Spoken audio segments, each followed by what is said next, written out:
Good afternoon, everyone. Thank you for joining us in this event about Bolton's book and Trump administration's foreign policy making. We have two great analysts and brains on foreign policy, let me say, Mike Doran and Trita Parsi. You're both very familiar. You're familiar with their background, so I'm not going to go through their bios. Since we are a couple minutes late, I want to get started, jump right into the discussion. And I'll start with Mike Doran. Mike, it's a big book. It's a very detailed book. It's John Bolton's account of how things went down on issues, on issues about foreign policy issues on Iran, North Korea, Middle East in general, etc. But before we get to the region and the topics that he discusses, in terms of foreign policy making, how do you see things playing out the way Bolton describes? He talks about chaos, he talks about inconsistencies, he talks about a lot of back and forth. How much of that is normal? You have government experience, you've been there. How much of that is unique to Trump administration? Could you elaborate? Could you tell us your take on that? Thank you. Well, thanks. Thanks for having me, and thanks to everybody who's tuned in. Let me just start by saying this is a surprisingly readable book. I found it to be. I'm not sure if the average person with a 9-to-5 job, how engrossing they would find it. But if you're interested in foreign policy, and especially if you're in Washington working on this, it's impossible to put it down. And that, even though it really did need a good editor, there's a lot of detail in the book that is really unnecessary. But even that, it didn't stop me at all from becoming totally engrossed. And a lot of what makes it engrossing, though, is thinking about the personalities. I mean, Bolton is, he doesn't give you any deep insight into people, but he describes patterns of behavior that repeat themselves over and over again, and it allows you to, over time, to sort of actually feel. He calls it the room where it happened, and you actually kind of feel like you're in the room. I think before we talk about what it's like to be in the White House, I think we should say a little bit about the odd fit that is John Bolton in that particular job, the job of the National Security Advisor. There are two different models for being National Security Advisor, basically. One of them is Henry Kissinger, where Nixon wanted his national security advisor to sort of be the czar over all of foreign policy, and to sort of Kissinger was Nixon's mini-me, right? And when Nixon wasn't in the room, Kissinger was, and was guiding it in the direction that Kissinger wanted. The other model is Brent Scowcroft, and that is the guy who is the master of the process. I was in the George W. Bush administration. I once heard Dick Cheney talking about Brent Scowcroft, and Cheney had said Scowcroft had been the National Security Advisor for George H.W. Bush when Cheney had been the Secretary of Defense. And Cheney said, I have a lot of policy differences with Brent, but he was a great national security advisor, because I never had the slightest doubt that if I told him something that I wanted the president to hear, that he would tell it to the president exactly as I had described it and then frame it exactly as I had framed it. So without trying to put any spin on it at all. In other words, the Brent Scowcroft model is a process job. Your job is to get all the views of the principals up to the president, get a direction from the president, and then transmit it back to the principals. And you are a total honest broker. You don't inject your own opinions into the equation. Bolton is nothing if not a guy with opinions, and everyone knows that about him. And I think Donald Trump did not hire John Bolton to be his mini-me. He clearly had to know that Bolton had opinions and he would want to hear those opinions, but the job is a process. For Donald Trump, the job is a process job. And I think that there's a tension in the book because Bolton didn't like the chaos around Trump, which he says was brought in part by the so-called axis of adults. This is the this was Mattis and Tillerson, who were supposed to be the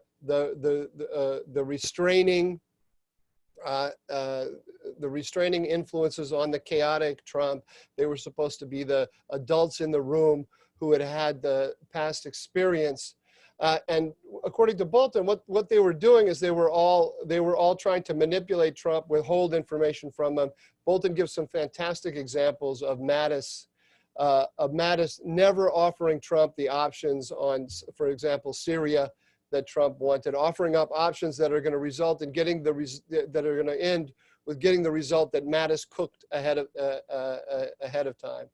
And Bolton presents himself as the guy who's going to end that, but in the end, I think he becomes pretty much partly part of the same problem, because what Bolton is trying to Bolton assumes that Bolton's view of the world is Trump's view of the world, and he's gonna take Trump's kind of instinctive and political sense and turn it into regularized policy. But the regularized policy that Bolton wants is the John Bolton view of the world. That was never going to be Donald Trump. The Donald Trump represents a range of views in the Republican Party on foreign policy that extend from Rand Paul on one end, Rand Paul and Tucker Carlson on one end, to Mike Pompeo on the other. On the other side of Mike Pompeo are the neocons, a lot of the former George W. Bush advisors, one of which was me.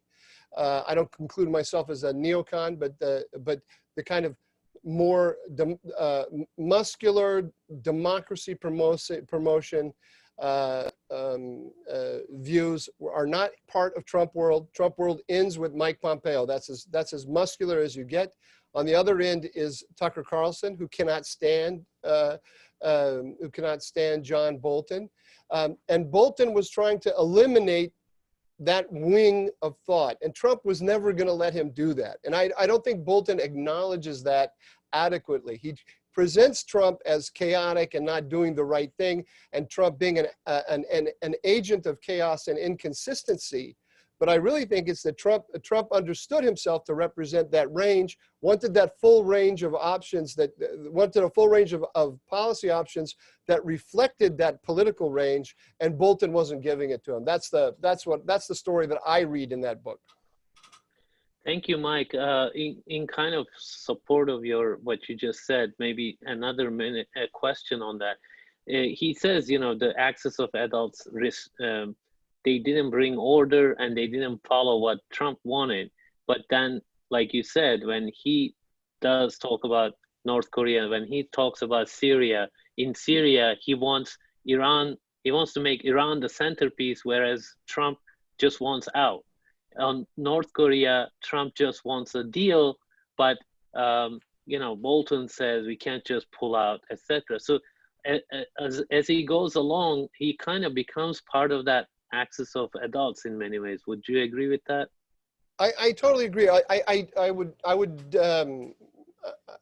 disagree with you slightly on one little point, which is not that Trump just wants out of Syria. Trump tasked Bolton with getting the allies to replace the United States in Syria, the Arab allies, something that Bolton thought was fanciful. I think I would probably tend to agree with him there. But what Trump was saying is, we're there doing the work of all. If it's so important, you're telling us we have to be there for the allies. Well, where are the allies? And and one of the other things that Trump, I think the most important you, I mean, for SETA, is Trump wants to come to a deal with Turkey, and Trump also believes that Turkey can replace the United States in northeastern Syria. That's what he tells Bolton. You know, there's a great scene. Yeah. I thought it was fascinating. There's a great scene there where Trump is on the telephone with President Erdogan, and against the strong desires of Bolton, he tells Erdogan that, I think you can replace us and you can fight ISIS in our place. And I've got John here, and John is gonna follow up discussions on this with your representatives. Bolton hates that. He hates that. He thinks it's crazy. To me personally, it's not crazy at all. It makes a lot of sense. And but it was not. That was a view that was not shared by Mattis, because he wanted to keep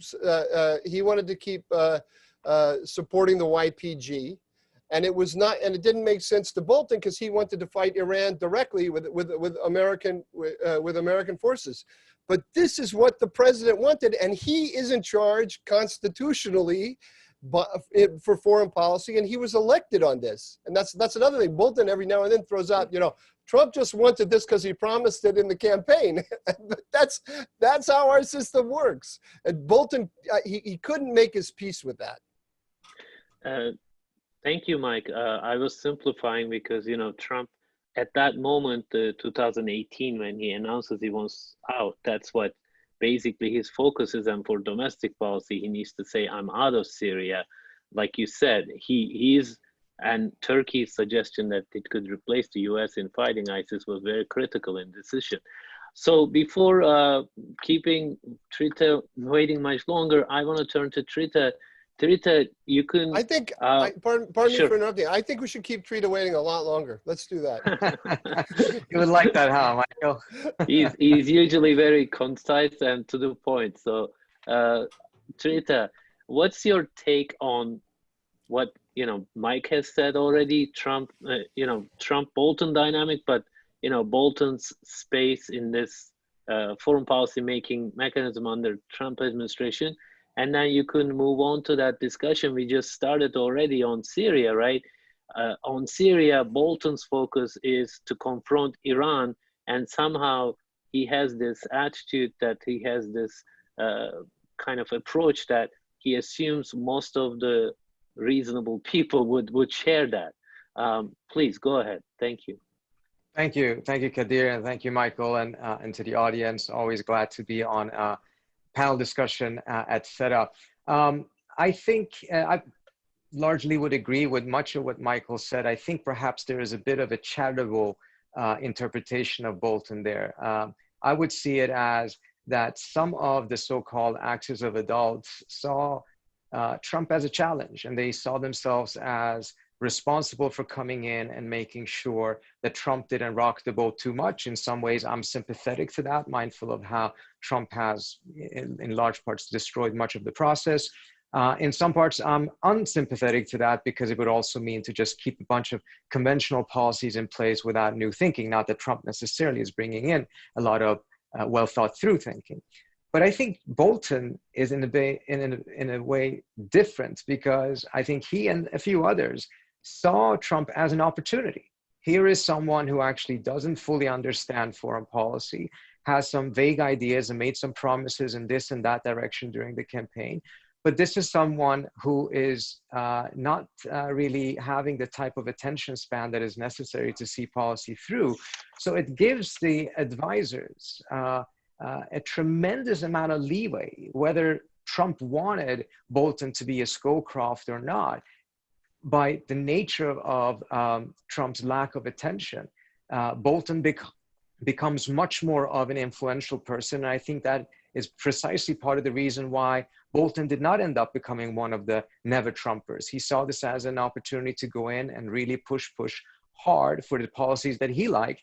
And whether Trump would agree or not is almost a secondary issue, because we see throughout the book that as much as he can complain about Mattis not putting forward the proposals that Trump would want to have, Bolton, on the other hand, is conspiring with foreign leaders to undermine what Trump already has decided, which is probably a much worse of an error than what Mattis and others may have committed.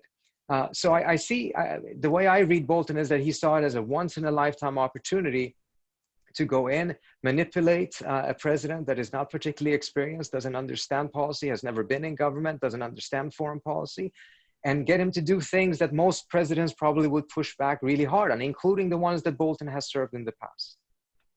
Rita, can you, you made a very strong statement there. Can you explain, was that the Iran deal you're talking about, or was it another instance like North Korea where he talks to foreign, you know, his equivalents or foreign ministers, etc., about, you know, how to bring about Trump's policies? Well, I think the Trump most blatant example, I think, is what he did on the Iran deal, in which when Trump was in France for the G7 meeting and Macron was hoping to be able to broker some sort of a small deal that potentially could kickstart diplomacy one way or another. And Bolton was absolutely infuriated with it. He wrote a 2-sentence resignation letter, had it ready, had his staff prepare a flight so that he would fly back to Washington right away and resign on the spot if that meeting with Zarif went forward. That ended up not happening, but in the meantime, he's also talking with Netanyahu, who's also trying to stop that meeting and consulting with him. Under normal circumstances, in administration that doesn't cause at least once or two crises a day and once or two scandals a day, this would have been a major, major issue. I think there's a lot of different things that just flies under the radar because we are just scandal fatigued 3 years into the Trump administration. But under normal circumstances, this would be a major issue that Bolton openly writes, almost brags about how he was consulting and, if not conspiring, with foreign leaders in order to undermine the president that he's supposed to serve. Mike, do you have a take on that? Like, in your experience in government, in these positions, obviously they need to consult and talk to other leaders, other national security advisors, etc. How do you see that process? Because I don't see it as sinister in the way that that Trita does. This kind of thing happens all the time. I saw it happening all the time in the Bush administration. There's a tendency. I don't want to. Unlike John Bolton, I feel a loyalty to the administration I served, and I don't want to go talking about things that I saw individuals doing, but let me just talk to you about it in general terms. In a Republican administration, especially, but not only, but especially in a Republican administration, there's a tendency for foreign ministries to team up against executives, especially if the executives, like if you have a prime minister like you did in the Bush administration, you had Tony Blair in number 10, who was inclined to work together with George W. Bush in the war in Iraq and some of the more muscular policies that the foreign ministry, that the State Department and the Foreign and Commonwealth Office didn't agree with. Then they conspire with each other against the executive, and so a lot of times then also the secretaries of state and the foreign ministers will also conspire together. A lot of statements that come out of foreign capitals are ginned up out of Washington, so that an official in Washington can go into the president and say, "Oh, did you see the foreign minister of Albania is really upset, and I think therefore we have to do something about this," because these statements are designed to give elements in the American system an opportunity to go to the president and to make a case. So I saw that kind of thing all the time. It's part of the game, and I didn't see in Bolton's book the game being played significantly different from how I understood it. And when you're up close to a process like this, it always, watching the sausage being made is not pretty. It's just not pretty. And you feel while you're involved in it, it's all consuming. It's a job that, these jobs are 24/7. There's always, the phone is always ringing, and you always feel like you're swimming against a very powerful current and getting nowhere. And it's only after a couple of years go by, you look back and you say, oh, you know what? Actually, we did get somewhere. And actually there is a kind of logic to what we did, even though every day, I remember we had meetings about, that went on interminably. Once we knew that the Iranians were killing Americans in Iraq, we had interminable meetings about what to do about it. I won't take you through them, but they went on forever. And every time it got to the point when there was supposed to be a decision, somebody said no for some reason, often reasons that made no sense to me at all. I don't believe that it was either it was Rumsfeld or it was Rice or it was, I was in the second term. Would come up with some reason as to why we shouldn't do whatever was on the agenda that day. They would, they would say there's too much cloud cover,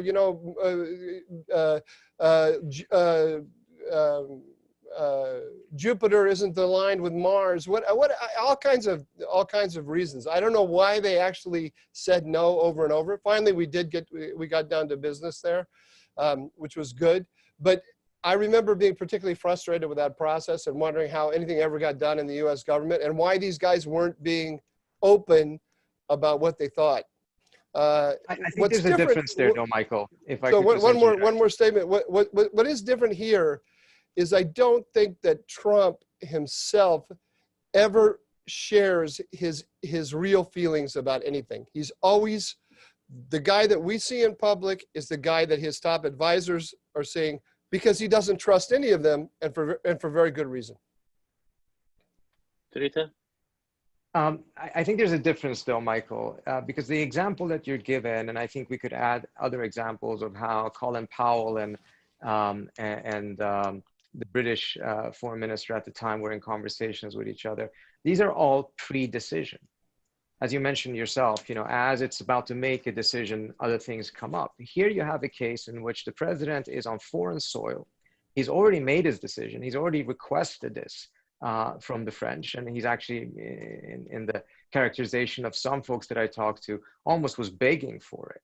So here you have the president already have made his decision. And then you have the national security advisor, who is not part of the foreign ministry, according to your own definition. He's part of the executive, doing it against him.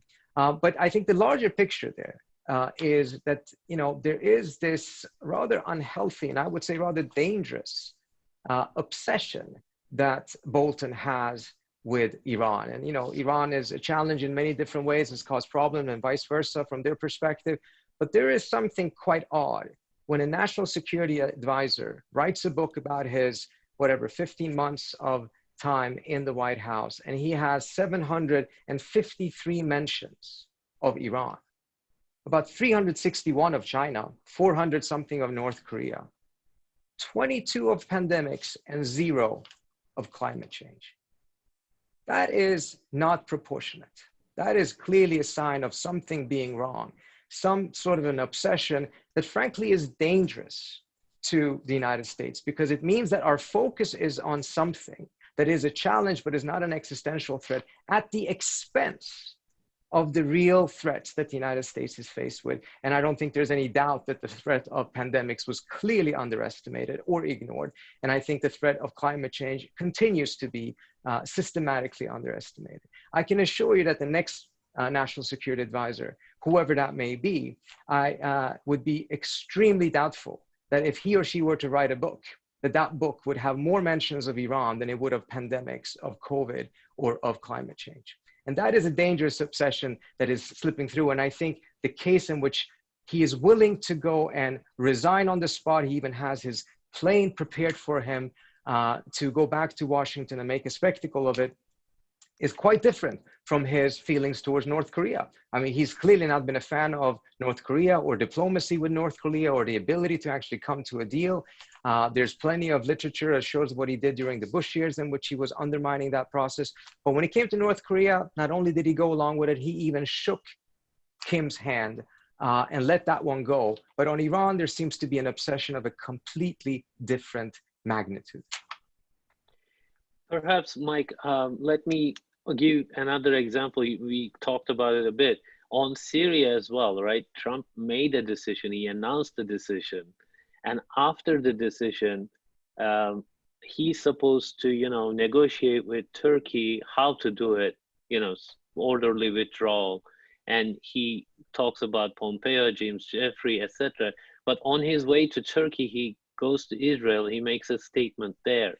And then that actually causes Erdogan to not, cancel his meeting with him as a snub. And then he says it himself that, Erdogan wasn't moving an inch because based on his agreement with Trump. So I don't know if you would call it conspiring with Netanyahu on this, but Syria decision was made as far as Trump was concerned, and Bolton presents it as kind of a success story on him by him because he was able to hold on to Tanf, as a strategic location to confront Iran in Syria. So how would you look at both what Trita was, the distinction he was making, and then my example on Syria? No, look, Bolton is very clear about what his preferences are. And he's very clear about how he goes about trying to get those preferences. And I think in his own mind, he thinks he's working for the president while he's doing that. I saw that kind of thing all the time in the White House. People working very strenuously for their preferences and using the different tools that they had, using the kind of bureaucratic games that Mattis played.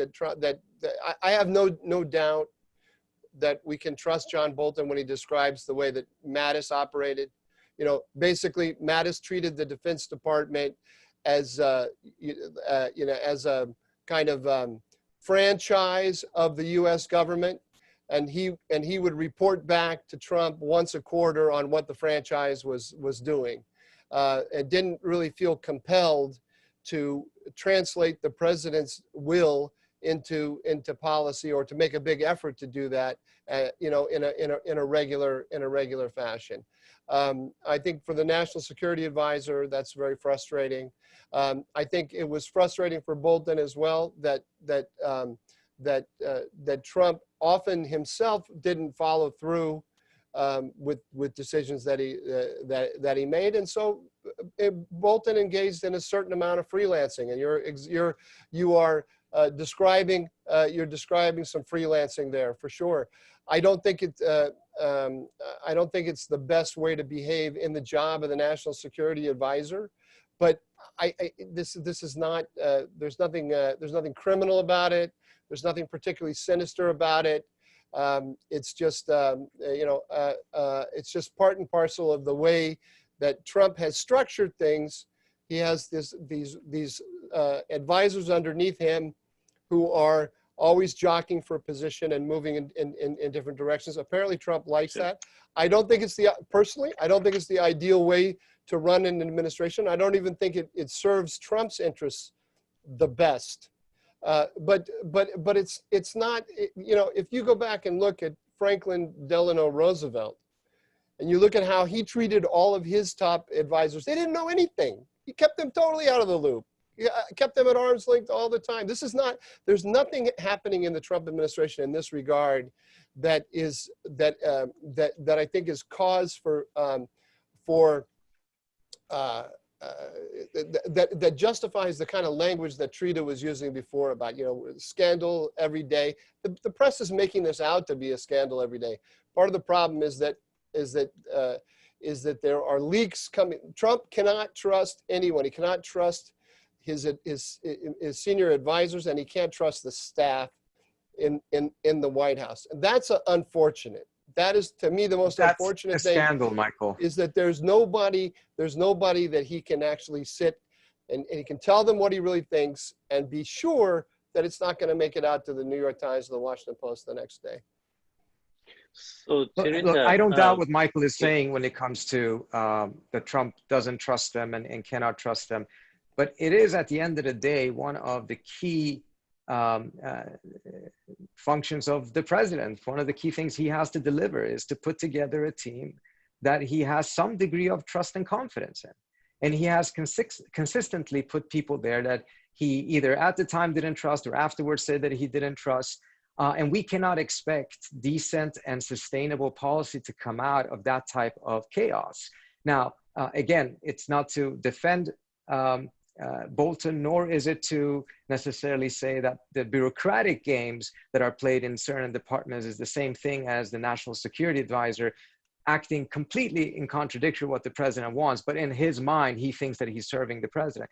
That is, if that is the way Bolton views it, then that says a lot about how low Bolton's view of Trump must be.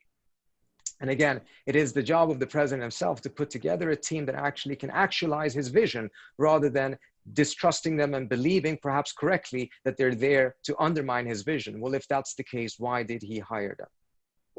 Well, look, I mean, I do think that it is one of the failures of the Trump administration to find advisors who'll be loyal to Trump and translate his vision into policy. But he hasn't totally failed at that. He has Pompeo, for example. He has Mnuchin. A good question to ask is, how come Pompeo succeeds with largely the same vision, a vision that is compatible with the vision of John Bolton? How come Pompeo succeeds where Bolton did not? I think it's a personality question there. I don't think, I would say that is one of the weaknesses of the Trump administration of Donald Trump is that he hasn't found more Mike Pompeos. But personally, I give him a lot of I give him a lot of slack on that, because I don't think a president has ever faced what he has faced in terms of disloyalty from the career bureaucracy and from the people that he himself has hired. I mean, look at what we're talking about. We're talking about this book here, 500 and how many pages, about what happened every 10 minutes in the White House by a national security advisor who wrote it the minute he came out, while the president is still president. We can't on the basis of this book, we can't look at this text and say Donald Trump has no reason to distrust all these people. This is the greatest example as to why you can't trust anyone. Not just John Bolton, but all of the but a huge swaths of the career bureaucracy who are sworn to work for the president. The difference, of course, being that the bureaucracy is there whether he likes it or not. These people, including Bolton, are people that he chose to bring in there. But I would also differ with you on Mike Pompeo, at least according to Bolton's book. Pompeo was completely on the same page as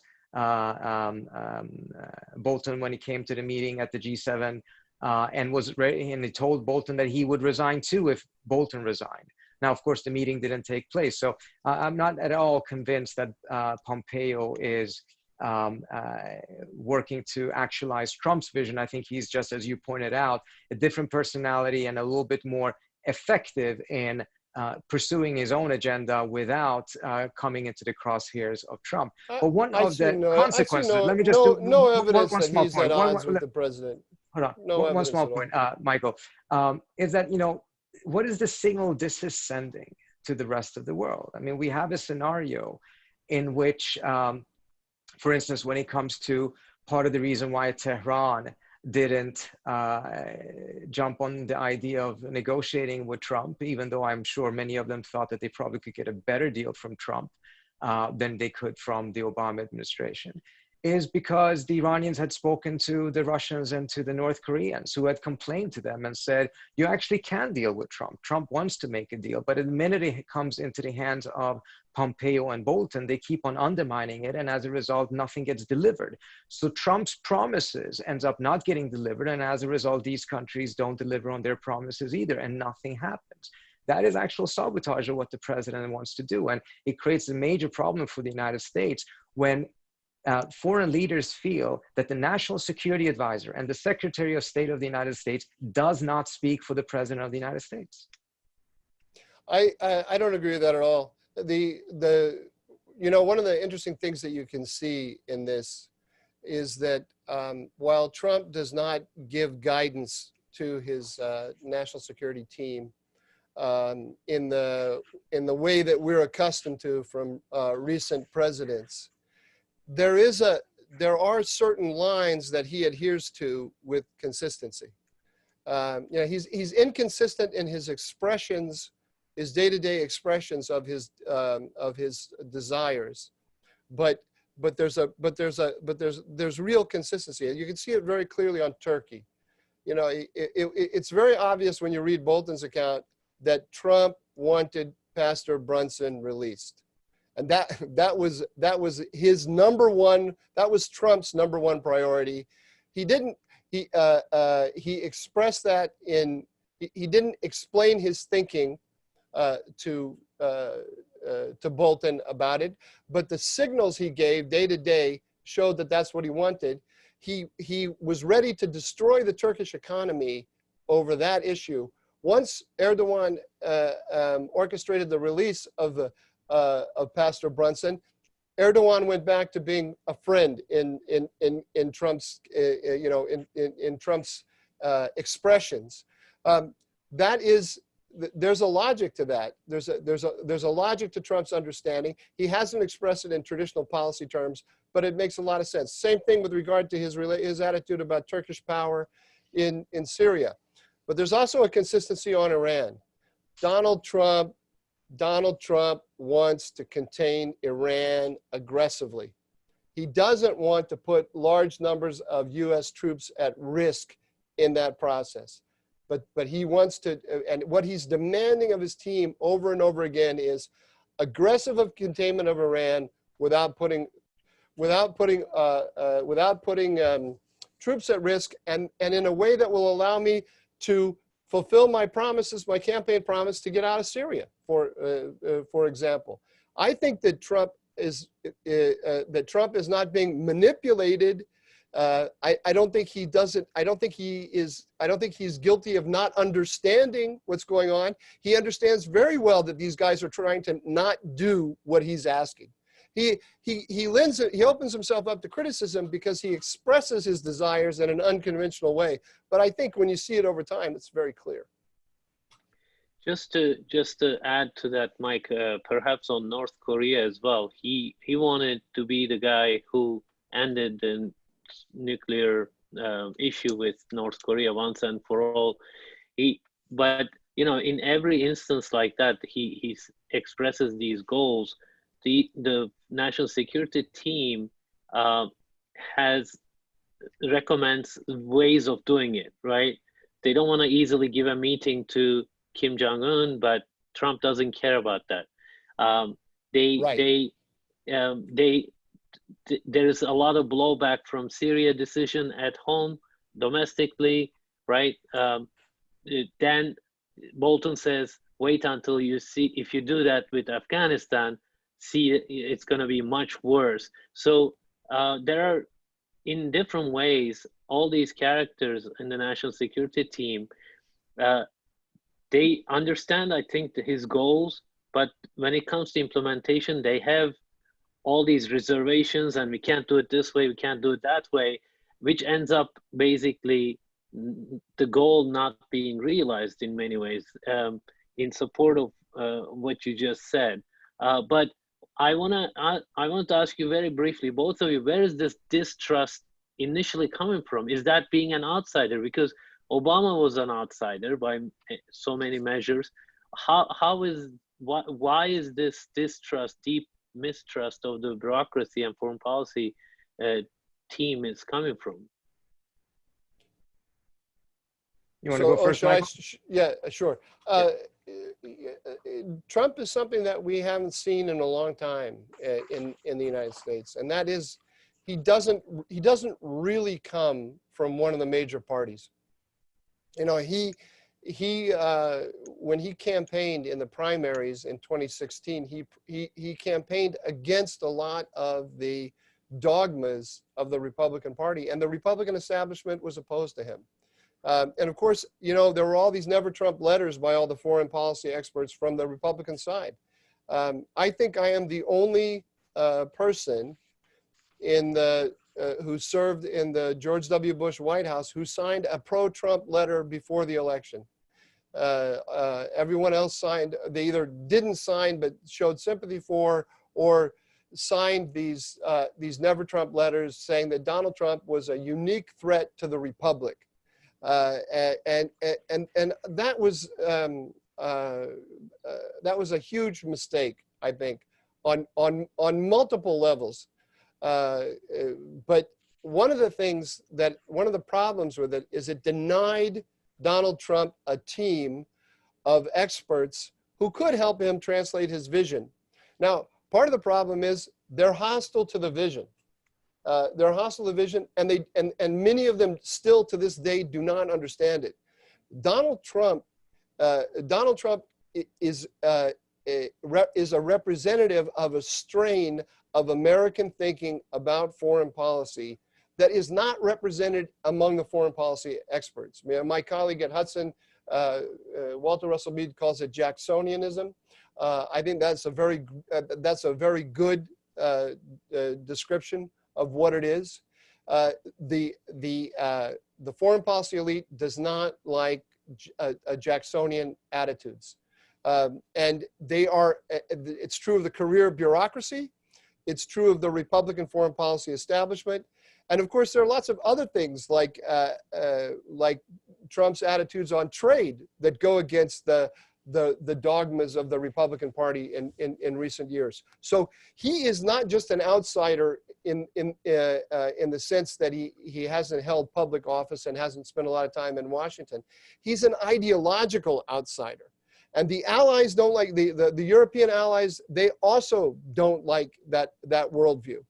The mistake that all of these guys make, and when I say all these guys, I mean many of the foreign policy experts on the Republican side and most of the allies, is that they think that that Donald Trump is not a clever or intelligent person, and number two, that that he can somehow be easily manipulated, and number two, they think that this is all of these positions that he has are just sort of coming out of his whims, and they change like the wind from day to day. He actually represents a powerful strain in American thinking. And until everybody realizes that, they're going to continue to misplay their hands. The people who have understood that and have prospered with Donald Trump and helped Donald Trump are people like Mike Pompeo, Tom Cotton, Senator Cruz, Ted Cruz. Ted Cruz was given the wire brush treatment by Trump during the campaign in 2016. But now they have a real rapport because Cruz understands where Trump is coming from. Thank you, Mike. Tarita? So let me gladly commit the mistake Michael says many people do, which is to not believe that there actually is much of a vision or intellectually coherent idea behind what Trump is doing and saying. I think he has certain instincts. I think he has certain impulses, and they tend to be quite contradictory.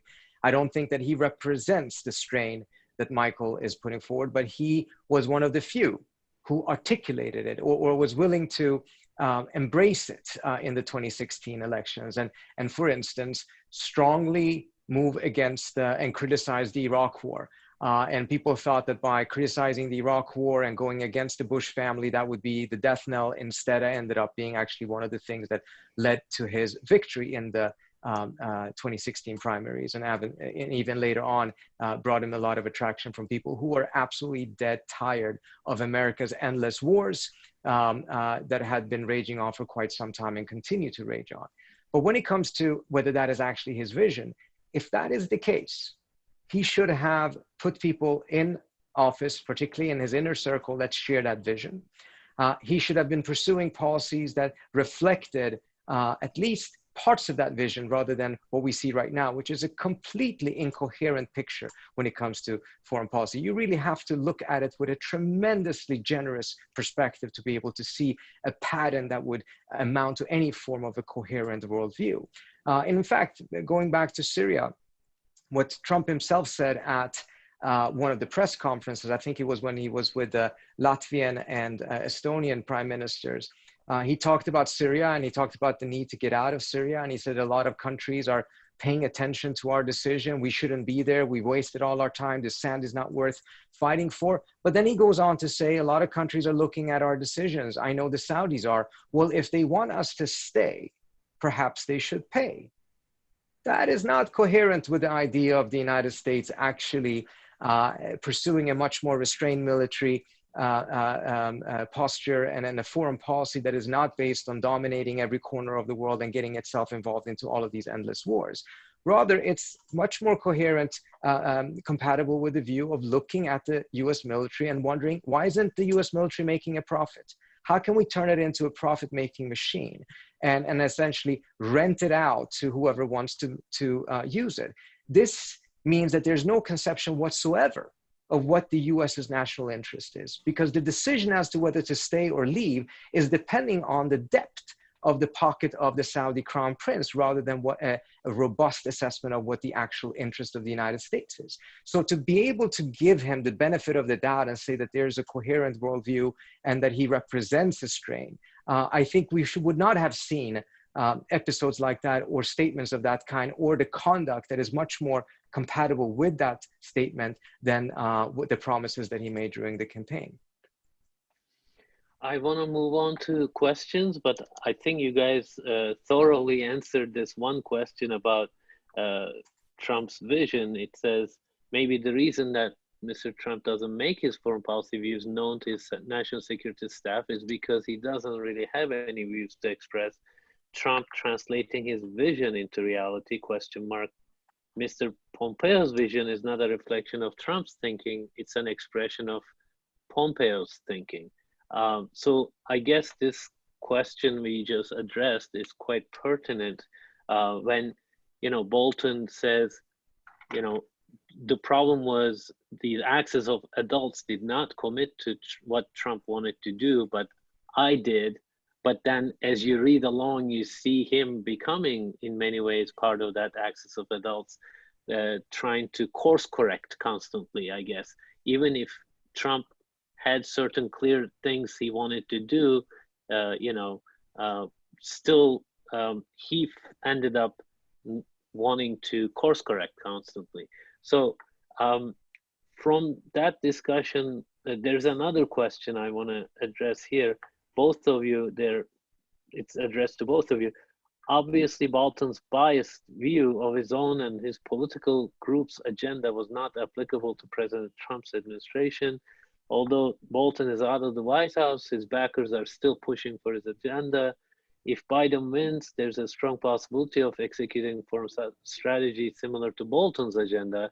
What's your view on what can be done to fix US foreign policy strategy once and for all, to straighten US position in the global arena, gain allies and reputation back? magic wand, but no, Mike. But I think the part that is like, let me flip this question then. Like, what could have been done in this kind of president?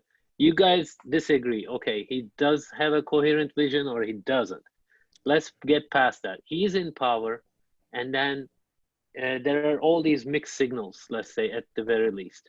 What could Bolton have done to kind of raise strengthen the U.S. foreign policy in many ways? I think Bolton Bolton needed to have less of a desire to guide the policy exactly where he wanted to go. What Trump wanted Bolton to be was one voice in the mix. And he wanted to hear the different voices, and then he wanted to be able to be the decider and say, I'm going to go this way or that way. And Bolton, there are certain instincts that Trump has that Bolton was fighting against all the time. For example, Trump wanted to get in the room and negotiate with the Iranians. He wanted to sit down. He wanted to be seen to be negotiating with the North Koreans.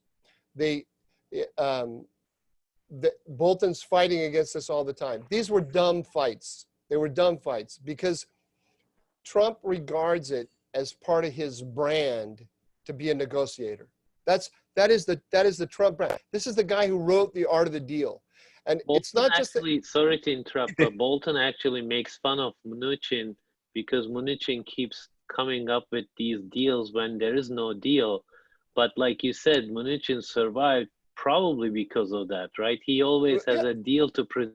He always has a deal to present, and this is not a delusion on from Trump's point of view. Trump regards the negotiating as part of his attraction to the American people, and a part of, like I say, it's part of his brand, and so to fight against that, it's like Steve Bannon who went in earlier, and Steve Bannon was fighting against Jared Kushner all the time, and so what? You're gonna go to work in a family business and you're gonna fight with the favored son-in-law? How long are you gonna last? You're gonna go into the Trump administration and you're gonna tell Donald Trump he can't be seen to be negotiating with anyone. That is a recipe for job failure right there. Now, personally, I agree with Bolton's critique of Trump on his wanting to be in the room with Kim Jong-un or wanting to be in the room with Rouhani. I think that this doesn't lead anywhere productive for the United States. But it's what the president wants. And now the thing that sets Trump apart from, say, the Obama administration is that, and Trump showed this with Kim Jong-un, he's willing to leave the table if a good deal, as he understands it, is not on the agenda. He's not going to negotiate. He's not going to reach a bad deal just to be seen to be reach a deal. Because what does he want? He wants to be seen to be negotiating, to be trying to get the deal. From Trump's point of view, being seen to go to negotiate and then to leave the table and say, no, I left because the deal wasn't any good, is almost as good as coming to an actual deal, because he reinforces his image as the negotiator. As somebody who sees these things pretty much like John Bolton does, if I had been Trump's advisor, I would have been very comfortable with that, because he's not going to go off and do something and do something that's going to be bad for the country. Tarita. Well, I mean, I think again, under normal circumstances, a person like John Bolton, who clearly has a very, very different vision of foreign policy than Trump, would not go and work for Trump. The reason why they do this is because they see the opportunity to utilize the chaos that Trump brings into the White House, his lack of experience, his lack of attention, as an opportunity for them to push for agendas that have nothing to do with Trump's, but that are their own personal agendas that they know that they most likely would not be able to get through in any actually functioning administration. And ultimately, history will not judge Trump as to whether his advisors were not loyal to him enough or not. They will judge him because he is the president. He chooses his team. He's clearly shown that a president can do far more than what what President Obama thought he could do without breaking things in this country. Yet he doesn't seem to be capable of actually hiring the right people. There's no forgiveness for that. But when you go back to the actual question of what should the United States do, or what should a future administration do, I think there's a lot of what Trump's instincts indicate, or that is actually reflective of what a lot of Americans hold, views that they hold themselves, which is that, yeah, we're, you know, this military domination of the Middle East is not serving US interests. It has not stabilized the region, certainly. It has not made America more safe. In fact, it's bringing attention away from the real threats that the US is facing, the real challenges. It's bringing resources, attention, focus, everything away from what actually is the real problems of the United States. So a much better approach would have been to actually take some of those instincts, but then put it in the format of actually trying to, in a deliberate and a collaborative way with partners in the region and elsewhere, start to create a schedule to be able to shift away from this current posture that the United States has to a posture that has right-sized the US's military footprint in the region, that is clearly signaling to allies that, you know, they don't have this impunity any longer, and the United States is not going to bail them out for every mistake they do. They're not going to have this standing green light that I think the Saudis has interpreted from the United States, which has led to MBS kidnapping the Lebanese prime minister, invading Yemen, blockading Qatar, to assassinating, beheading a Washington Post columnist in Istanbul. These are things that have, unfortunately, have come as a result of the posture that we've had in the region, in which we've constantly giving a pass to our allies and strategic partners there, which is not helping the United States, not helping the region. And the crisis that has come about now is actually an opportunity to do the type of course correction that under normal circumstances probably would have been politically very difficult. The political cost for this course correction is going to be much lower as a result of this. And it would be a huge missed opportunity if that opportunity is not seized upon, in my view. Tarita, my last question to both of you is going to be about actually Biden. I don't know if you've read Biden's party platform document, the foreign policy section. There is a lot more emphasis on democracy promotion abroad, making climate change, democracy, women's status a main foreign component of foreign policy. We've talked quite a bit about Trump administration, but this last question is about Biden, and your institution talks about ending endless wars. And ironically, Bolton in the book mentions that actually Trump wants to. One of his top goals was that. When you look at, you know, Biden and Trump, their foreign policy platforms, and then if you were to set out your goal as, you know, ending endless wars, how would you rate the two? How would you look at the two platforms? Well, as a first point on Trump, you know, he talked about ending endless war. He talks about forever wars. I do believe that there is a desire in him to do so. I think a lot of people have pointed out, and I think it's a bit of a misguided notion, but they point out that it's been 3 years and he hasn't started any new wars. I mean, that's quite a sad statement, that this is where we are now. If a president hasn't started a new major war in 3 years, he deserves a medal. That is just indicative of how bad the situation and how war prone we have become. But when it comes to actually it's not a false statement, though, is it? It's not a false statement. I'm not questioning whether it's a false statement. I'm questioning as to whether that is something that deserves a medal. That to me is a sad situation. But we hear this. Hold on, let me finish this, Michael.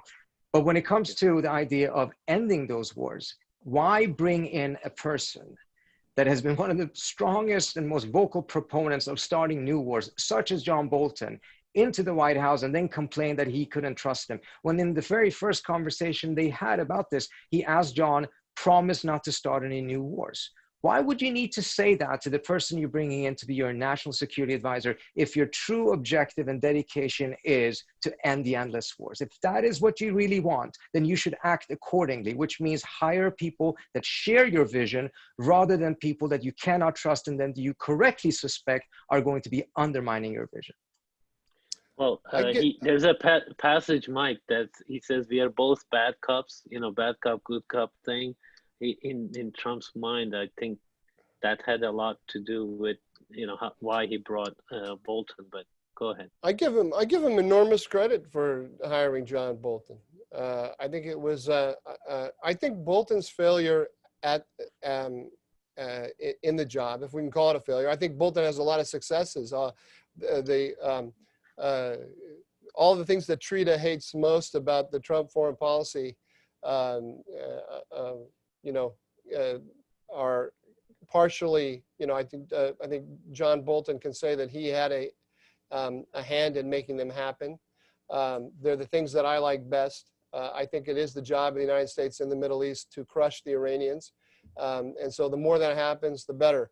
But it has to happen in ways that are consistent with Donald Trump's vision. And that's where Bolton,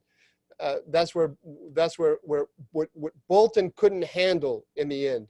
That Bolton had to share the room with Mnuchin, with some of the allies like the French, who had a different view, and that he had to accept certain tendencies of Trump's that he didn't like. If he could have done that, and he could have just been one voice, put his voice in the mix, and when the decision came down against what he wanted, he would just have to live with it and implement it, even though he didn't like it. I think he would still be there. And I wish actually that he could have behaved in that way. I wanted to respond to two things that Trita said, but I have already forgotten one of them, which was the last point. This is that point. short Trita, attention span I was talking about, Michael. No, it's not. It's something about your views. They just never stay with me very long. What was it, Trita? What was the what was your last point? I was making the point that actually you already addressed it in some way. You said the job of the United States to crush the Iranians in the region. The job of the United States is to advance U.S. security and make sure that the American people are safe. And that does not require a major military presence in the region, or for that matter, military domination. The challenge that the Iranians are posing is something that can be handled, but we have to keep some things in mind. The United States is spending roughly 60 times the amount of money on weapons as the Iranians are. The Israelis and the Saudis are per capita spending 16 to 17 times the amount of money on weapons as the Iranians are. So these are things that they can handle. What we actually should be doing that will really be promoting American interests is to help stabilize the region. And what we are doing by dominating the region, or by taking one side in a fight against another, or as you said, our job is to crush this country or crush that country. Not that we, have gotten such a great result after crushing several countries already. We see the region being really unstable as a result of it. Those are not advancing American interests. That has weakened the United States. That has put the United States in a vulnerable situation when it comes to the real threats that we're faced with this century, such as a pandemic. And look, 160,000 dead of COVID already. Okay, I'm gonna the cost of COVID, just as a comparison, is going to be $7.9 trillion over the next 10 years. Whereas the 9/11 attacks caused $158 billion in damages, but the war on terror that was following, that was a choice, has cost the United States $6.4 trillion and have killed more than 500,000. This is not a strategy of making America safer. Did I make a mistake giving the floor back to you? That was a mistake. No, that was a comprehensive refresher. You have to have. That's why you have to have experience in Washington. Otherwise, you make these rookie mistakes. No, look. Trump deserves a lot of credit for a lot of things that people are not giving him credit for. Let me give you number one. The number one thing that Donald Trump deserves credit for. He saw before anybody did the China threat. Now, public opinion polls now show that a majority of Americans, including a very large percentage of Democrats, a clear majority of Republicans, a very large percentage, maybe even a majority of Democrats, now see China as the critical threat to the United States. When Donald Trump started talking this way, everybody rolled their eyes. He has brought the entire country along with him on that. Will the foreign policy elite give him credit for that? I would say, if they do, very, very grudgingly. China and Iran are in an alliance together with the Russians to undermine the United States in the Middle East. Donald Trump is walking a line between abandoning the Middle East and continuing to to support America's allies against China, Russia, and Iran. He deserves credit for that. He deserves credit for finding a way to do that without endangering a large number of American troops, which the American public has told two presidents it doesn't want to see. The Joe Biden platform is Obama 2.0. All of their ideas are the same ones that Obama had. They totally failed. And they also failed to stop wars. You know, Trita poo-poos the fact that, Trump's supporters say he hasn't started any new wars. Obama said he wasn't going to do that, and Obama did it twice, at least. So, let's also give Trump credit for that. I mean, we go through this book and look at the sausage being made, and it looks like chaos, chaos, chaos.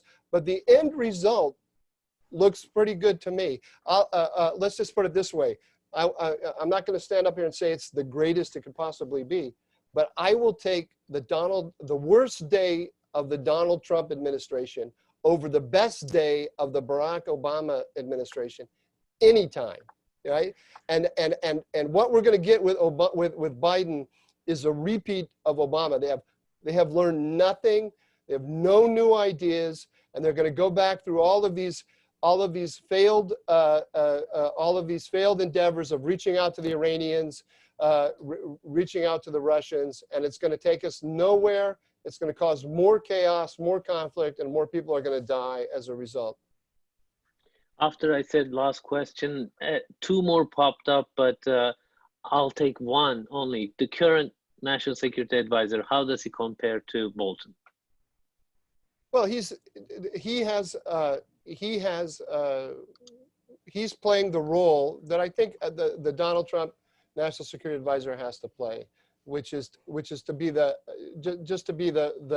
keeper of the process, rather than the mastermind, the Henry Kissinger strategic mind that is going to guide everything. Let me say one other point, which is that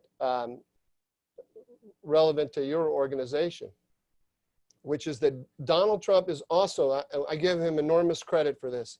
He is the only guy in the mix there, and you see this pretty clearly from Bolton's book, with the possible exception of Pompeo. I'm not sure where Pompeo is on this, but certainly Bolton wasn't with Trump and Mattis wasn't with Trump on the effort to improve relations with Turkey. And that is a major strategic, in my opinion, that should be a major strategic imperative of any president when looking at the Middle East. And it is part of a completely coherent view, which is the United States has interests in the region. It can't just pick up and leave, but it can't look after those interests with a large military force. Who's going to take care of it then? Allies. Who's one of the most important, what ally has the second largest army in NATO, has the ability to project power beyond its borders, has a long history of cooperating with the United States? Turkey. It screams out, it should be an imperative, and that Mattis wasn't pursuing it and that Bolton weren't pursuing it, I think is a flaw in the thinking of both of them. Mike, actually, the other question was about Turkey, but I was going to ignore that for the time being. But just to support your point quickly, Trump ended up being the only, in many ways, advocate of Turkey in Washington, D.C., despite the fact that he promised to crush the Turkish economy over Brunson. But what happened now, actually, interestingly, Bolton criticizes Trump for that, what he calls bromance, and he just likens that, sees it in the same light as liking Putin and Kim Jong-un. But that's nonsense. A very common, there's a lot of mischaracterizations of Turkey's policy on Syria, which was I mean, he didn't exactly have the Syria file anyway at the time. But anyway, I don't want to go on too much about Turkey. Trita, I want to give you the last word on this. The current national security how come he advisor. gets the last word? I want the last word. Because I cleverly let you speak first when he asked the last question, Michael. So now when I'm given the last word, I'm going to take the opportunity to correct Michael, and then you're going to shut off his microphone. Thank you, Kadir. 2 points. First of all, when it comes to the Middle East, yes, I actually do agree. The United States should not have a major military force there. But the idea that we're going to then go and choose allies who are going to do the job for us is going to be the exact type of formula that will drag the United States back into the Middle East, because that's how the whole thing started. Instead, we should be working towards an all-inclusive security architecture. It's going to be very difficult, obviously, but it can be done, and it must be done. It should start off in the Persian Gulf, because that's where the possibilities of it is the greatest, and then hopefully expand. And I absolutely agree. Turkey should play a tremendously important role, because Turkey is a major power in the region. There's always a huge mistake trying to create a security order by excluding major powers. That gives them incentives to undermine that order, and that is not a mistake we should be repeating, even though that's what we did back in the 1990s. On China, however, I have to say, Trump is responsible to a large extent for getting the American public to become extremely hostile and hawkish on China. And that is not because of some sort of a major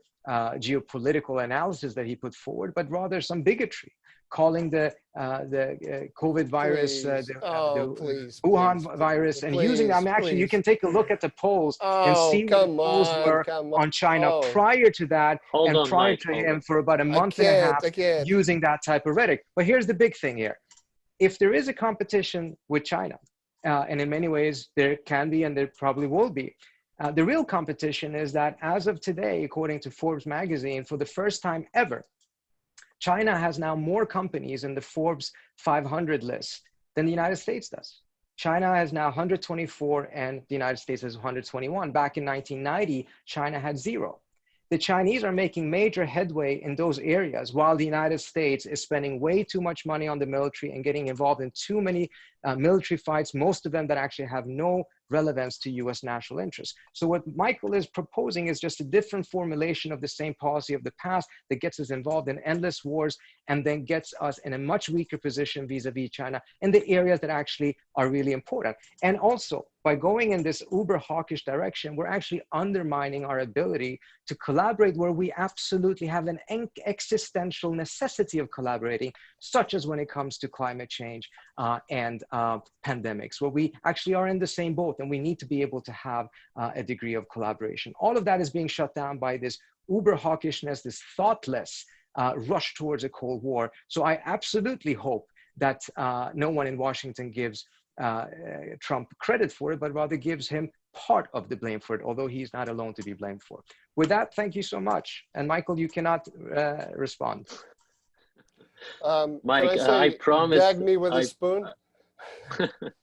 I promise we will continue these discussions, and I certainly promise to follow up. We are quite a bit over our time, but this has been such a great discussion. To be honest, starting off, I really didn't expect that we could go through the foreign policy making, the sausage, as you call it, the way we did. I really appreciate both of your comments and your thoughts on both that process and also how it might be playing out in the region.